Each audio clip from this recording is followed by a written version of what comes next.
ক্ষমতা জি আপা। দখল, সে তো জবরদখল করছে, সে তো জি মানে আপা। জি তার কোনো লিগালিটি নাই যে হচ্ছে উপদেষ্টা উপদেষ্টা বলে আমাদের কোনো পদ নাই। জি আপা। যেভাবে সে ক্ষমতা গেছে এটা তো মানে মানুষ খুন করে জি মেরে আপা। একটা সিচুয়েশন তৈরি করে তারপরে তো সে ক্ষমতায় গেল। জি জি আপা। জি জি। না তার আমরা উত্তর এগুলা, ছিল তো আমাকেই মেরে ফেলা। জি আপা আমি আমরা জানি যে এগুলা ঘটনাটা এগুলা আমরা ঘটেছে। ইউরোপিয়ান পার্লামেন্টকে জানাবো, এটি তো জানাচ্ছিও। আর তাছাড়া আমি তো পদত্যাগ করি নাই। জি আপা। আপা সবচেয়ে বড় কথা হচ্ছে যে আমাদের কনস্টিটিউশনের আর্টিকেল 57 অনুযায়ী যেভাবে পদত্যাগ করতে হয় জি আপা। আমার কিন্তু সেভাবে পদত্যাগ করা হয়নি, এবং সে কিন্তু ওই জন্য 6 তারিখে জায়গায় 5 তারিখে নিয়ে আসলো। জি আর 5 তারিখে নিয়ে আসার ফলে আমার আমার পক্ষে তখন এমন ভাবে চারিদিকে লোক ঘেরাও, আমি দেখলাম যে এখন যদি ফায়ার ওপেন করে আমার এখানে সিকিউরিটি, তাহলে শত শত লোকের লাশ পড়বে। জি আপা। জি তাদের, হ্যাঁ সেটা। এত লাশ লাশ ফেলে আমি ক্ষমতা থাকতে চাই না। কিন্তু যখন আমার একটা সিচুয়েশন হয়ে গেল যে আমার সিকিউরিটি যাওয়া থ্রু এগুলো বাধ্য হয়ে তখন আমাকে সরে যেতে হলো গণভবন থেকে, যার ফলে আমার বঙ্গভবনে যে মহামান্য রাষ্ট্রপতির কাছে আমার পদত্যাগপত্র জমা আমি দেইনি। জি আপা। কাজে আমার কিন্তু পদত্যাগ হয়নি, আমি কিন্তু এখনো বাংলাদেশের constitutional prime minister. Elected prime minister. জি আপা। আমি আসলে দেশে কাউকে, দেশে এমনি কিছু পাবলিশ করতে দেয় না, কিন্তু এমনি তো জি আপা। ফেসবুকে বা এসে বেশ কিছু ডকুমেন্ট ওরা নিজেও দিচ্ছে যে কিভাবে মানুষ মারছে, জি খুন জি আপা। জি করছে, জি এগুলো আপা। তো আছে, জি জি আপা। চুল জীবন থেকে নিয়ে নেওয়া যেতে পারে। আমি আপা আর ওই যে, বেলজিয়ামে তো থাকার কথা। জি আপা। জি আপা। আমি আপা ওই যে এর মানে এখানে যে ইন্ডিয়ান অ্যাম্বাসেডর আছে। আমাদের ডক্টর মাসুদ আছে নিউ ইয়র্কে। জি আপা।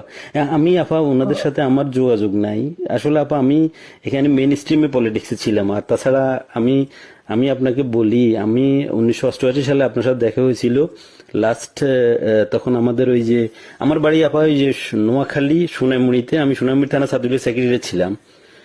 তখন আমাদের গোলাম সারোয়ার এমএ যে আমার মামা হয়, উনি আমাদেরকে আপনার কাছে নিয়ে গেছিল। আচ্ছা আচ্ছা। এ, এ, তো এরপরে আপা আমি পড়ালেখার জন্য ইউরোপে চলে আসি। চিটাগং ইউনিভার্সিটিতে আমি পড়ালেখা করে তারপরে ইউরোপে চলে আসি। তো আসার পরে আপা আমি বেসিক্যালি বেলজিয়ামে মেইন স্ট্রিম পলিটিক্সের সাথে জড়িত ছিলাম। কিন্তু লাস্ট ইলেকশনের সময় আপা আমরা অনেক কাজ করছি।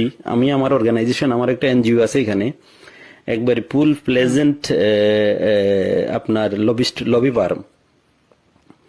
আমরা প্রায় গত ইলেকশনের আগে, ইলেকশনের আগে আমরা প্রায় 180 জন এমপির কাছে আমরা চিঠি দিয়েছি যে কেন মানে বাংলাদেশ আওয়ামী লীগ গভর্নমেন্ট বাংলাদেশের প্রয়োজন। কিন্তু এবছর আমরা তারপরও কাজ করছি, কিন্তু পুরোপুরি কাজ করতে পারিনি।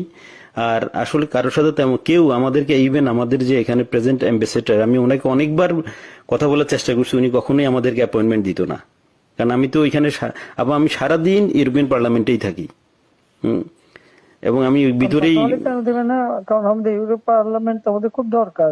আপা আমি আমার এই আগামী মাসের প্রথম সপ্তাহে আমরা কনফারেন্স করব। আমি সিদ্দিক ভাইকে অন্যভাবে, সিদ্দিক ভাইয়ের সাথে আমার সরাসরি কথা হয়নি। আমার একজন, সে খুব বেশি একটা সুস্থ না, সে খুব বেশি একটা নড়তে চড়তে পারে না। জি আপা। জি। এখন আপা কার সাথে যোগাযোগ করব, সেটা হলো কথা। আমি চাচ্ছি না যে বেলজিয়াম আওয়ামী লীগের তো নেতৃবৃন্দ আছে, ওদের সাথে কথা বললে ওরাই তো অনেক কিছু দিতে পারবে। ওরা আসলে, আমি বলছিলাম যে আমি শহীদ ভাইকে বলছি, আমি রতন ভাইকে বলছি, জাহাঙ্গীর চৌধুরী রতন ভাইকে বলছি যে আপনারা আমায় কিছু ডকুমেন্টস, আমি নিজেই ডকুমেন্টস তৈরি করে দিয়েছি। তারা আরো চায়, যেমন কিছু এমইপি আমাদের বন্ধু বান্ধব আছে, খুব বেরি মানে অনেক ভালো বন্ধু এমইপি, তারাও জানে। তো তারা আমাকে বললো যে তুমি আমাদেরকে আরো কিছু ডকুমেন্টস দাও, আমরা এটা নিয়ে কাজ করব। মানে আমরা প্রায় 15 জন এমপির কাছে চিঠি লিখেছি আপা। ইউটিউবের যুগ, জি আপা। ফেসবুকের যুগ, সবই তো পাওয়া যায় এখন। জি আপা। আমরাও যা জি। পাচ্ছি ওখান থেকে পাচ্ছি। আচ্ছা আচ্ছা আচ্ছা আচ্ছা। তো জি আপা। ওখানে কালেক্টেড, আর আমাদের আওয়ামী লীগ ওখানে বললে পরে নিশ্চয়ই তারা কি করবে। ওরা ওরা তো আমাদের সাথে আছে, উনি ইয়েরাও আছে, যেমন তারাই দিতে শহীদ ভাই। পারবে। জি জি আপা। আর আমেরিকা থেকেও তো দেবে না কেন? আমেরিকাতে আপা আমি ওই যে মানে কারোর সাথে আমার যোগাযোগ নাই। কার সাথে যোগাযোগ করলে পাবো আপা? সিদ্দিক সাহেবও তো আছেন, ওনারা ওই যে কয়দিন মনে হয় কয়দিন ব্যস্ত মানে ছিল। সিদ্দিক সাহেব আছে, তারপরে আমাদের মোহাম্মদ আলী সিদ্দিক আছে, আমাদের যারা আওয়ামী লীগের নেতৃবৃন্দ যে কোনো একজনে পারলে তো ওখানে পাওয়া যাবে। আচ্ছা ঠিক আছে আপা, জি জি। আপনার ভালো আছেন তো আপনি? হ্যাঁ, আমি ভালো আছি। আর আমি যখন পাওয়ার ছিলাম তখন অনেক ডকুমেন্ট, ওই যে মানুষকে মেরে ঝুলিয়ে রাখা এগুলি সমস্তই তো দিছি। আর সবচেয়ে বড় কথা আমরা হচ্ছে যে এগুলা আমি ডক্টর চাচ্ছি। ইউনূস ক্ষমতা জি আপা। দখল, সে তো জবরদখল করছে। সে তো জি মানে আপা। জি তার কোনো লিগালিটি নাই যে হচ্ছে উপদেষ্টা বলে আমাদের কোনো পদ নাই। জি আপা। আর যেভাবে সে ক্ষমতায় গেছে এটা তো মানে মানুষ খুন করে জি মেরে আপা। একটা সিচুয়েশন তৈরি করে তারপরে তো সে ক্ষমতায় গেল। জি জি আপা। জি জি। না তার আমরা উদ্দেশ্য এগুলা, ছিল তো আমাকেই মেরে ফেলা। জি আপা, আমি আমরা জানি এগুলা না ঘটনাটা এগুলা আমরা হইতেছে। ইউরোপিয়ান পার্লামেন্টকে জানাবো, এটি হচ্ছে জানাচ্ছিও। আর তাছাড়া আমি তো পদত্যাগ করি নাই। জি আপা। আপা সবচেয়ে বড় কথা হচ্ছে যে, আমাদের কনস্টিটিউশনের আর্টিকেল 57 অনুযায়ী যেভাবে পদত্যাগ করতে হয় জি আপা। আমার কিন্তু সেভাবে পদত্যাগ করা হয়নি। আচ্ছা আপা, তার কারণ এই হচ্ছে ইউনূস সাহেব এই জি স্যার। আন্দোলনের পিছনে থাকার একটা বড় কারণ হচ্ছে যে তার যে দুর্নীতি, জি আপা। মানি লন্ডারিং, জি জি আপা। ট্যাক্স ফাঁকি দেওয়া, জি লেবারদের অর্থ আত্মসাৎ করা, জি আবার লেবার লিডারদের ঘুষ দেওয়া, জি আপা। এই সবকিছু মিলেই কিন্তু সে একটা সিচুয়েশন তৈরি করতে যাচ্ছে। আর তার সাথে তারা কিন্তু কিছু দেশ সবসময় সাপোর্ট করে, ওইটা সে কাজে লাগাইছে। তার একটা ভার্ডিক্ট ছিল জি আপা। মামলার 6 তারিখে জি আপা। আগস্ট, জি আপা। ওটা যাতে না হতে পারে সেজন্য সে 5 তারিখে আগায় নিয়ে আসে। আর 5 তারিখে আনার ফলে যেটা হলো, আমার যখন মানুষ মারা গেল আমি একটা জুডিশিয়াল কমিশন করলাম জি আপা। এনকোয়ারি করবার জন্য। জি তারপর আমি সিদ্ধান্ত নিলাম যে আমি থাকবো না, আমি ছেড়ে দেবো। আপা। আপা আমি আপনি কি কোনো লাস্ট স্পিচ দিবেন পর্যন্ত নাকি? থাকতে চাই না। আমরা যদি কোনো প্রোগ্রাম আমার করি 5 তারিখে পার্লামেন্টে। 5 তারিখে আমার একটা নেশনকে অ্যাড্রেস করে জি আপা। আমি যাব রাষ্ট্রপতির কাছে, আমি তার কাছে সাবমিশন করব। জি পার্লামেন্টারি সিস্টেমের নিয়ম হচ্ছে যে আমি যদি রেজিগনেশন সাবমিটও করি, যতক্ষণ পর্যন্ত মেম্বার্স অফ পার্লামেন্টের ভিতর থেকে মেজরিটি অন্য কেউ যদি মানে জি অনুমোদন পায় তাহলে সে হবে প্রাইম মিনিস্টার। জি আর সেটা যদি না পারে দেন প্রাইম মিনিস্টারকে রিকোয়েস্ট করতে হবে জি করার জন্য যে পার্লামেন্ট ভেঙে দেন। তখন পার্লামেন্ট ভাঙে, তাছাড়া কোনোদিন পার্লামেন্ট ভাঙতে পারে না।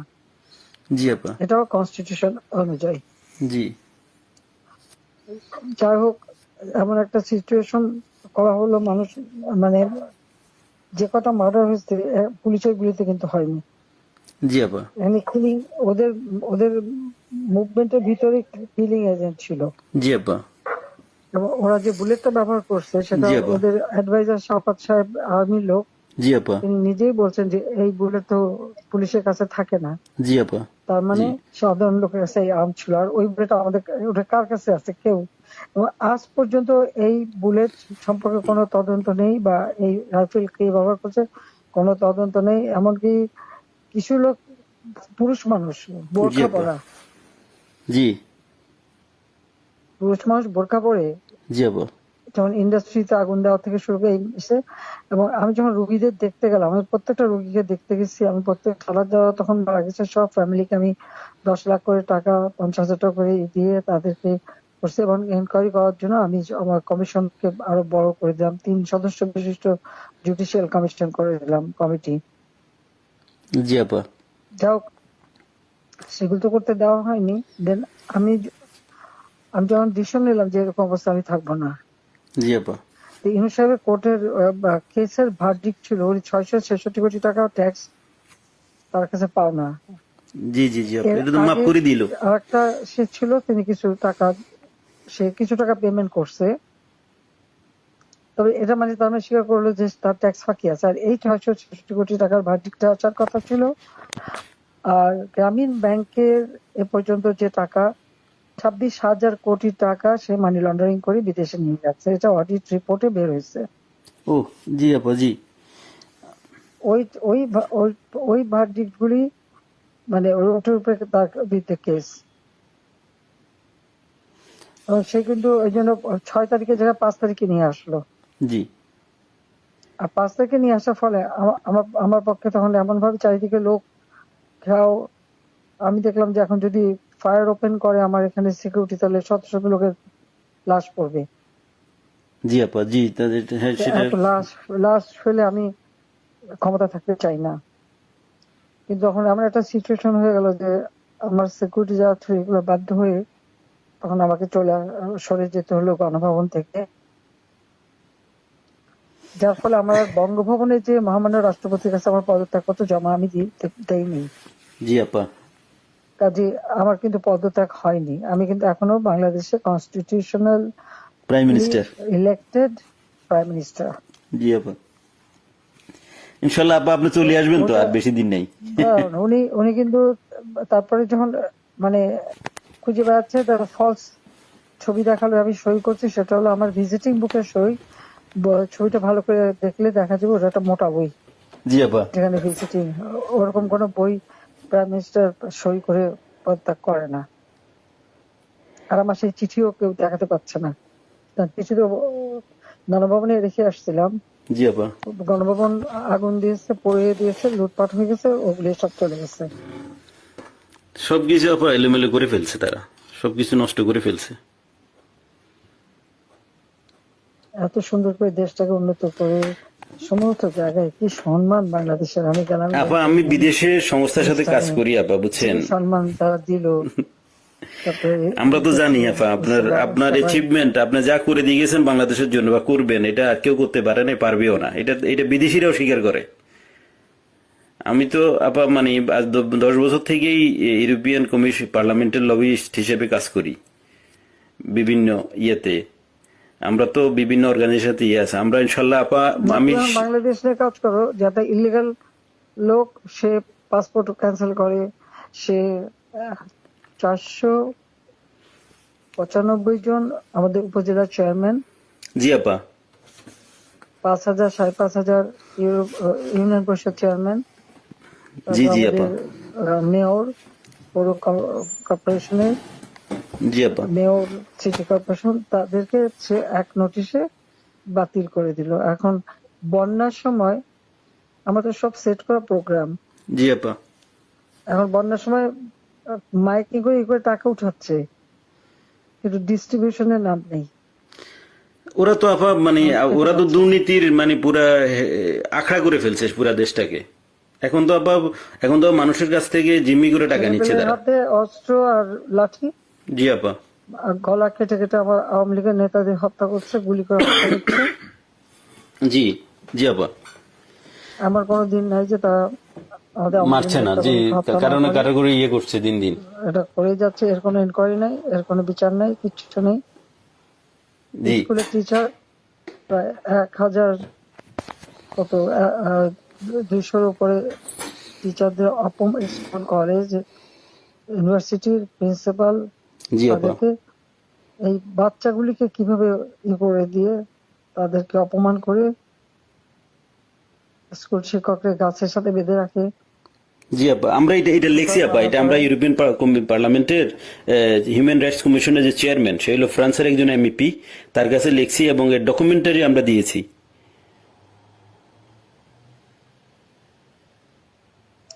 এটা কি করে হয় একজন টিচারকে এইভাবে অপমান করা? অনেকে তো আপা মানে আত্মহত্যা করেছে, বুঝছেন,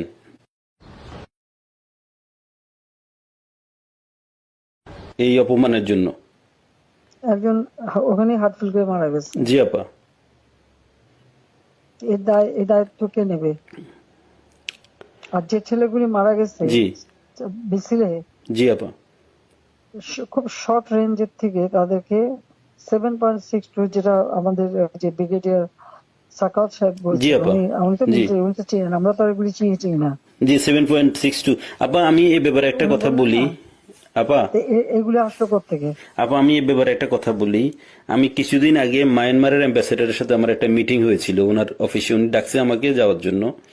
তো মায়ানমার অ্যাম্বাসেডর আমার বললো যে দেখো তোমাদের এখানে কিন্তু আজকা থেকে ওই যে আপনার রেভলিউশন গ্রুপ ওরা কিন্তু অস্ত্র বিক্রি করতেছে, তুমি কি মানে তুমি পারলে গভর্নমেন্টকে ইনফর্ম করো। তা আমি আমাদের অ্যাম্বাসেডর সাহেব যেখানে সালে সাহেব আছে ওনাকে বারবার আমি চেষ্টা করছি কথা বলার জন্য, উনি কখনোই মানে ওনাকে তো এমনি গিয়ে দেখা করা যায় না। তো আমি বললাম যে আপনার সাথে একটু কথা আছে, কিন্তু উনি আমার কখনো অ্যাপয়েন্টমেন্ট দেয় নাই। অ্যাম্বাসেডর আমাকে ডেকে নিয়ে ইনফর্ম করছে যে উনি জানে আমি বাংলাদেশের, আমার এনজিওটা যদিও ইন্টারন্যাশনাল। আমি তো আপা মানে আওয়ামী লীগের লোক, আমরা আমরা বঙ্গবন্ধুর আদর্শ সৈনিক, আমরা আমাদের রক্তে আমরা মানে যখন আপনি বাংলাদেশ ছেড়ে চলে গেছেন আমরা খাইতেও পারি না ঠিক মতে। আমরা তো মানে আমার তো মানে আমি পুরা ইয়ে হয়ে গেছি যে কি হইলো, কিভাবে কি সম্ভব, মানে এইভাবে আমরা তো বুক ফুলে বাংলাদেশে আমি লাশের স্তূপ দেখতে চাইনি। না সেটা তো আবার জানি, সেটা তো আমরা সবাই জানি। আপনি তো আমাদের মানে আপনি মানুষ মারলো, তারপর যে কত মানুষ মারলো, জি আপা, তারপর প্রায় পুলিশ মারলো, জি আপা, আনসার তাদের কোনো হদিস নাই। জি আপা, তারপরে মানে আমাদের আওয়ামী লীগের অগণিত নেতা কর্মী, হিন্দুদের পরিবার জি আপা, মেরে লাশ গুম করা এবং মেয়েগুলোকে তুলে নিয়ে যাওয়া। তারপর যে আমাদের ইডেন কলেজের একটা মেয়ে, তাকে মেরে শেষে ঝুলায় রেখে বললো আত্মহত্যা করছে। জি আপা, গত 2-1 দিন আগে। জি জি, আমাদের ওই যে আমাদের মমিন পাটোয়ারি জি 32-এ ফুল দিতে গেছে, তাকে এমন মারলো যে মারা গেল। পরে সে তো মারা গেল। জি জি আর জি এই যে আপা, একজন বয়স্ক মানুষের একেবারে উলঙ্গ করে যেভাবে তাকে হ্যারাস করলো, বয়স্ক মানুষ তাদেরকে উঠবস কান ধরে উঠবস করানো, এরা কি মানে এদের বাপ মা নাই, মানে শিক্ষা নাই, কালচার নাই। জি আপা, মানে দেশের যে সমাজ ব্যবস্থাকে পুরাটাই মনে করেন যে শেষ করে দিয়েছে ইউনূস সাহেব তার ক্ষমতার জন্য, মানে ওনার ইয়ের জন্য, ওনার ওনার লোভের জন্য আর উনি এই দেশটা। লাশের দায়িত্ব তো তাকে নিতে হবে। জি আপা, 100%। আমরা তো আবার আমি লাশের উপরে দিয়ে গেল ক্ষমতায়। ওনাকে মানে ওনাকে উনি তো মানে ওয়েস্টার্ন কান্ট্রির ইয়ে দিয়ে চলে, ইউরোপের। আমি আমি ওনার হয়তো আমরা পারবো না কিনা জানি না, তবে ওনাকে আমি ইউরোপিয়ান পার্লামেন্টে ওনাকে বোঝাবো যে উনি উনি একজন সুদখোর, ইলিগাল সুদখোর, উনি একজন অমানবিক লোক, উনি শান্তিতে নোবেল নোবেল পুরস্কার দেওয়া ভুল হয়েছে। ওনাকে মানে ওনাকে যে যেই চেহারা, ওনার যেই ধরনের মাস্ক পরে উনি চলে, উনি এর পিছনে উনি একজন প্যারোসাস লোক, একজন মানে একজন বাজে লোক, যে মানুষ খুন করা ছাড়া যে মানুষের রক্ত শোষা ছাড়া ওনার কোনো কাজ নাই। Shellfish, self centred. জি আপা, আপা আপনি দোয়া রাখেন ইনশাল্লাহ। আপনার কথা বলছি অনেক ভালো লাগছে অনেকদিন পরে। আর তাছাড়া আমি যাদের যাদের সাথে যোগাযোগ করা দরকার, আমি চাচ্ছি যে কিছু ইন্টালেকচুয়াল বডি যারা, তাদের সাথে যোগাযোগ রেখে ওনাদেরকে আমি এনে প্রোগ্রাম করব। না, তারা বলুক বাংলাদেশের যে অবস্থাটা, কোথায় আমি নিয়ে গেছিলাম বাংলাদেশকে, জি আপা, আজকে বাংলাদেশ কোথায়। জি জি জি আপা, এটা তো এটা এরাও বুঝে, এরাও বুঝে, বুঝছেন। ঘরে ঘরে ডাকাতি হচ্ছে, তারা ইলিগাল আর্মস রিকভার করে না, ইলিগাল আর্মস জমা দেওয়ার জন্য নির্দেশ দেয়। এবং প্রত্যেকটা ফ্যামিলি এবং একটা এলাকায় রাত্রেবেলা একজন করে জেগে বসে থাকে ডাকাতের ভয়ে। জি আপা, দিনেও ডাকাতি করে, দিনেও জি। ডাকাতি করে। এখন তো আপা কোনো আইনের শাসন নেই দেশের মধ্যে, কোনো প্রশাসন নেই, আইন নেই, শাসন নেই, কিছু নেই। আর এ নিয়ে মাথা ব্যথা নাই। না, ওনাদের তো শুধু কখন কে কাকে মুক্তি দিবে, কার যে মানে যে কার ভ্যারডিক্ট উঠাই ফেলবে, কার কি জেল থেকে ছেড়ে দিবে, কারে কি ইয়ে করবে, শুধু ওইটা নিয়ে ব্যস্ত ওনারা।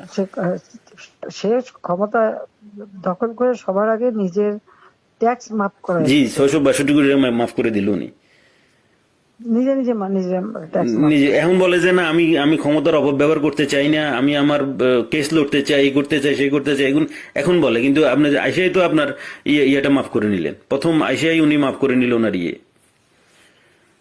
ওনার ইয়ে। মাফ করলো, মানি লন্ডারিং মামলা, জি সব আপা, মামলা প্রত্যাহার করলো। তারপরে গ্রামীণ ফোনের বিটিআরসি টাকা পায় প্রায় 2,000-2,500 কোটি টাকা, জি আপা। সেটাও মাপ করাই নিল। আপা আপনি আপনার ইন অ্যাবসেন্সে দলের এখন দায়িত্বে বা দল কিভাবে দাঁড়াবে এখন সেটার কোনো। সবার বিরুদ্ধে মামলা, জি আপা, আর বাকি সব জেলখানায়, জি কেউ আপা। নাই। অনেকের তো আপা মানে অনেকের কোনো হদিসই পাওয়া যাচ্ছে না, অনেকের খোঁজে পাওয়া যাচ্ছে না, অনেকের ফোন করে পাওয়া যাচ্ছে না। মেরে বোধহয় গুম করে দিচ্ছে। কারা আপা? হ্যাঁ, মেরে গুম করে দিছে। জি জি আপা, ওদেরকে নিয়ে কোথায় কি করছে না করছে মানে কোনো ইয়ে নেই। অনেকের যোগাযোগ করার চেষ্টা করি কিন্তু পাওয়া যাচ্ছে না, টেলিফোনের কোনো ইয়ে নাই বা লোক দিয়েও কোনো খবর না, পাচ্ছি না। পাবে কোথেকে, যে একটা নাই তো, সব তো জেলে ঢুকাই দিচ্ছে যে কদিন পাচ্ছে, আর বাকিদের যে কি করছে বলতে পারবো না। আমি এমনি তৃণমূলের নেতা কর্মীদের সাথে কথা হচ্ছে, না সবাই সবাই আপা, তাদের সবাই সাথে আপনার হচ্ছে। কথা বলে। আমরা যাদের সাথে তৃণমূলে যারা একবারে রুরাল এরিয়া বা ডিস্ট্রিক্ট লেভেলে সবাই বলে যে আপা এখন সবার সাথে যোগাযোগ করতেছে, আপাকে অ্যাভেলেবেল পাওয়া যাচ্ছে। তো একজন আমাকে দিয়ে বললো যে আপনি যেহেতু অর্গানাইজ করতেছেন, আমি আবার সিরিজ প্রোগ্রাম করব ইউরোপিয়ান পার্লামেন্টে ইনশাল্লাহ। আমাদের বন্ধু বান্ধব আছে পার্লামেন্টারিয়ান, ওদেরকে বলছি, ওদেরকে আমি পার্সোনালি গিয়ে কথা বলছি, ওদেরকে ডকুমেন্টারি দিচ্ছি। ওরা সেপ্টেম্বর, যেহেতু আগস্ট মাসটা ইয়ে ছিল, বন্ধ ছিল, ওরা সেপ্টেম্বর থেকে ইনশাল্লাহ ইয়ে করবে। আচ্ছা, ওরা ঠিক আছে, সেপ্টেম্বর থেকে ইনশাল্লাহ ওকে, প্রোগ্রামটা আবার লঞ্চ ঠিক করবে। আছে। এবং আমরা হিউম্যান রাইটস কমিশনে আমাদের বন্ধু বান্ধব আছে, ইউরোপিয়ান কমিশনে এবং ইসিএসসি কমিটির আমি আপা ভেরি মানে আমার ওয়েল কানেক্টেড হচ্ছে SND group, social democratic and progressive অ্যালায়েন্সের সাথে। ওরা আমাকে ফুল সাপোর্ট দিবে এবং ওদেরকে আমি পার্সোনালি গিয়ে কথা বলে আসছি যে আমাদের বাংলাদেশ আওয়ামী লীগ। সচিবদের সাথে যোগাযোগ করো। জি না, যোগাযোগ আছে আপা, আমি কালকে ওর সাথে দেখা করেছি এবং আমি তো ওরা জানে আমি আমি এর আগেও আপা রোহিঙ্গা নিয়ে। কিছু লয়ার জোগাড় করে বুলু গেছিল, জি জি বলে 2-3 দিন বেশ কাজ করছে, অনেক প্রায় 200-300 লয়ার ওখানে যে ঢুকছে, বাস তাদের বিরুদ্ধে মামলা দিয়ে আর ওদের ওই যে লাঠিয়াল বাহিনী দিয়ে জি জি জি কাউকে কোর্টে ঢুকতে দেবে না। আমাদের কোনো লয়ার কোর্টে ঢুকতে পারবে না, একজনকে ছোড়াও মারছে। জি জি ছুরি মারছে একজনকে আপা। জি জি জি আমরা আপা না, আমি এখানের মনে করেন যে আমি এসএনডি, আমাকে সরাসরি আমি এসএনডি কে বুঝাতে সক্ষম হয়েছি যে বাংলাদেশ আওয়ামী লীগ সোশ্যালিস্ট পার্টির একজন পার্ট অফ সোশ্যালিস্ট পার্টি এবং আমাদের নেত্রীকে, যিনি আমাদের দেশের সবচাইতে, আমরা আমাদের দেশের যিনি স্বপ্নকে মানে আমাদের যে মানে দেশটাকে গরিব থেকে মধ্যবিত্ত আয়ের দেশে নিয়ে আসছেন, ওনাকে অনৈতিক এবং অবৈধভাবে ওনাকে ক্ষমতাচ্যুত করা হয়েছে। ফোর্সলি ওনাকে দেশ ছাড়তে বাধ্য করা হয়েছে ওনাকে। তো তারা মানে বলছে যে ঠিক আছে, আমরা পার্লামেন্ট সেশন খুলুক, আমরা এটা নিয়ে আলাপ করব, এটা নিয়ে আমরা ডকুমেন্টস গুলো দেখবো যে আসলে বাংলাদেশে কি হচ্ছে। তুমি আরো জোগাড় করে সব দিতে থাকো, ঠিক আছে? জি আপা, আচ্ছা, দোয়া করেন আপা, আপনার সহযোগিতা আচ্ছা, থাকবে আর আপনি একটা হ্যাঁ, স্পিচ দিয়েন যখন আমরা ইয়ে করবো, প্রোগ্রাম করব। না আমি স্পিচ দেবো না, আচ্ছা ঠিক আছে আপা। আমি এমনি তোমাদের কথাই বলবো। হ্যাঁ, হ্যাঁ ঠিক আছে আপা, দোয়া করেন আমাদের ঠিক জন্য, আছে, এইটাই আমাদের জন্য অনেক কিছু। আচ্ছা, আপনার দোয়া থাকলে ইনশাল্লাহ আচ্ছা, অনেক কিছু করতে পারবো। হ্যাঁ হ্যাঁ, শিওর, ওকে আপা, ওকে, আসসালামু আলাইকুম। আচ্ছা, আসসালামু আলাইকুম আপা। সালাম।